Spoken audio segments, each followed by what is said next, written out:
ito ine-expect. Ang reaksyon ni Jillian Ward sa pag-amin ni Eman Bacosa Pacquiao? Grabe, mas kilig pa kaysa sa mismong confession. Pero teka, hindi yun ang pinaka nakakagulat. Patuloy na pinag-uusapan ang love life update ng kapuso heartthrob at amateur boxer na si Eman Bacosa Pacquiao, anak ni Manny Pacquiao. Lalo na matapos niyang diretsahang aminin sa Fast Talk with Boy Abunda na si Jillian Ward ang matagal na niyang celebrity crush. No filter, walang preno. Nang tanungin pa siya kung gaano niya kagustong ligawan si Jillian, sagot niya 5 as in full score. Proud din niyang sinabi na hindi pa siya nababasted kahit kailan at mas gusto niya siyang gumawa ng first move sa panliligaw. Pero guys, yung message niya para kay Jillian, diyan nagsimula ang wildfire ng kilig. Pero wait, hindi pa yon ang part na nagpa-trending sa buong social media. Inalok niya si Jillian ng isang simple pero sweet na mensahe. Sana magkita tayo at magkausap soon sa GMA.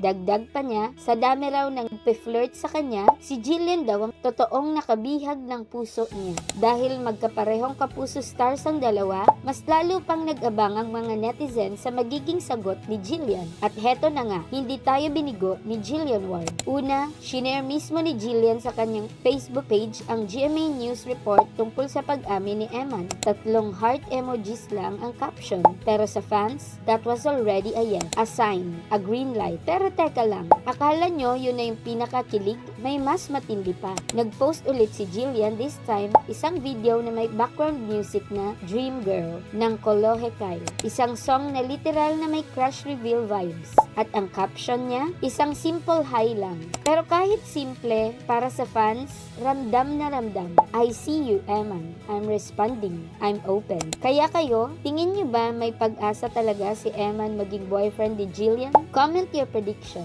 Team Eman ka ba o Team Slow Burn? Hindi na mapigilan ng mga fans ang excitement. Ayon sa kanila, ang Dream Girl video at ang heart emoji ay go signal na open si Jillian sa atensyon ni Eman. At dahil parehong kapuso stars, malaki ang posibilidad na mag-cross ang landas nila sa future shows o project. Marami na ngang nagbibiro online na pwede raw tawagin si Jillian bilang next Jinky Pacquiao o si Jillian Pacquiao. Whether joke or possibility, isang bagay ang malinaw. Ang love story potential nilang dalawa ngayon ang pinaka-inaabangan sa GMA World. Kung magsisimula man ang bagong love team o real-life romance, isang bagay ang sure. Nagsisimula na ang pinakakiligin na chapter ni na Eman Bacosa Pacquiao at Jillian Ward. Kung gusto niyo pang ma-update sa bawat bagong galaw nila, make sure to like, comment at subscribe. At syempre, i-hit ang notification bell para hindi kayo malate sa next chapter ng kwento nila.